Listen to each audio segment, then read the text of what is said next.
Hello mga mi, good day sa ating lahat. Samahan niyo pala ako magluto ngayon ng ating puset. Bumili nga pala yung kapatid ko ng 1 kilong puset para sa aming hapunan at nirequest niyang lutuin ko daw to ng calamares. Kaya tara, lutuin na natin. Niwa-hiwa ko muna nga yung ating puset bago ko siya tanggalan ng laman sa loob para mas mabilis siyang linisan. Tapos tinanggalan ko na rin siya ng yung itim niya sa mata. Ano ba yung tawag doon sa ulo niya? Tinanggalan ko muna, tapos hiniwa-hiwa ko. Tapos saka natin siya lilinisan. Medyo malaki nga pala yung pagkakat ko dyan mga mi. Pero okay lang naman kasi pang kain lang naman namin ng hapunan. Pero kung pang tinda nyo or ipang titinda, mas ano ko prepared kung maninipis yung hiwa. After ko nga palang hiwain, ayan. Nilinisan ko na. Tinanggal-tanggal ko na yung laman doon sa loob ng pusit.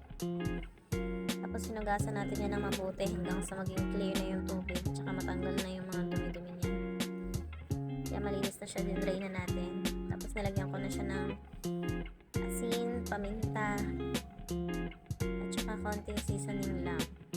Papadagdag lasa lang para masarap yung ating lulutuing calamares. At iset aside naman natin siya mga mi. Gagawa na tayo ng butter ng ating calamares. Kumuha pala ako ng isang bowl dyan. Tapos nilagyan ko ng 2.5 cup ng harina. Lagyan natin siya ng 2 tablespoon ng cornstarch. At konting seasoning ulit. Papadagdag lasa lang. Tapos pamintang powder.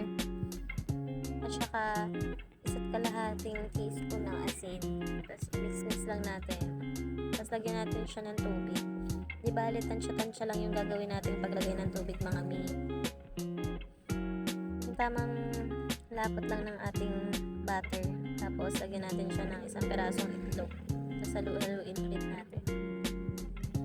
Tapos nilagyan ko din siya ng isang kutsarang baking powder.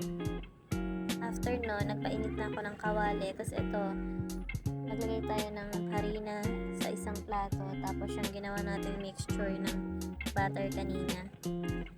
Tapos naglagay na ako dyan ng isang boteng mantika para uminit na yung ating mantika. Habang inaantay natin uminit yung mantika, eto nag-coating na ako ng ating puset.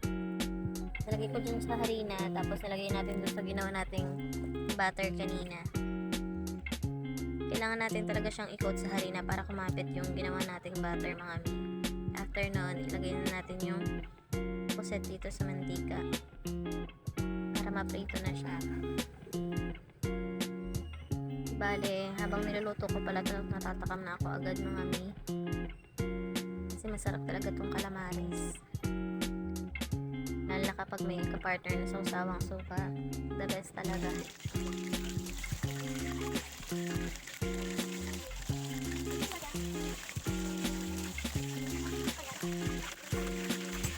Habang inaantay natin maluto yung ating nakasalang na calamares, eto nagko-coat muna ako dito ng pusit.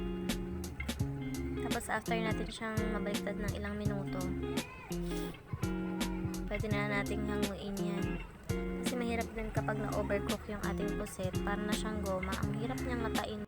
At saka mas maganda talaga pag deep fried yung pagkakaluto natin itong ating calamares mga mi. Kaso mali yung pagkakabili ko ng mantika. Isang boteng maliit lang yung nabili ko. Dapat pala malaki.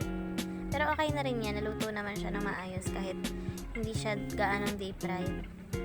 Nakakailang salang na pala ako ng ating calamares mga mi. Madami kasi itong nabili ng kapatid ko talaga, 1 kilo. Di bali 1 kilo din yung binili niya kasi pampulutan din daw nila mamaya.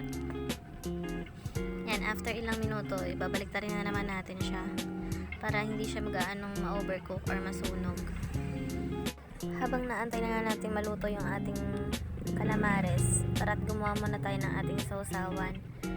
Ito, naglagay ako sa isang bowl ng suka. Tansya-tansya lang ang gawa ko dyan. Tapos nilagay ko na yung hiniwa ko kaninang bawang, sibuyas, tsaka sili. Tapos nilagyan ko na rin pala yan ng pamintang crack. Nilagyan ko nga rin pala yan ng asin, tsaka asukal. Pero hindi ko lang nasama sa video para magpantay yung lasa niya, tsaka mabawasan yung asin. Ayan, ito yung ating ginawang sausawan. Suka na may sibuyas, bawang at sili. Sarap niyan mga mi. Eto, may mga naluto na nga pala tayong calamares.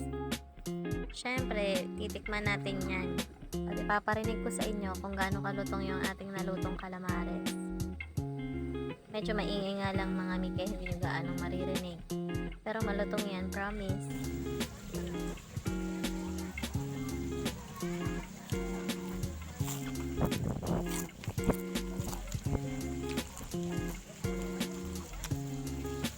Mapapa-thumbs up ka talaga sa sarap mga mi.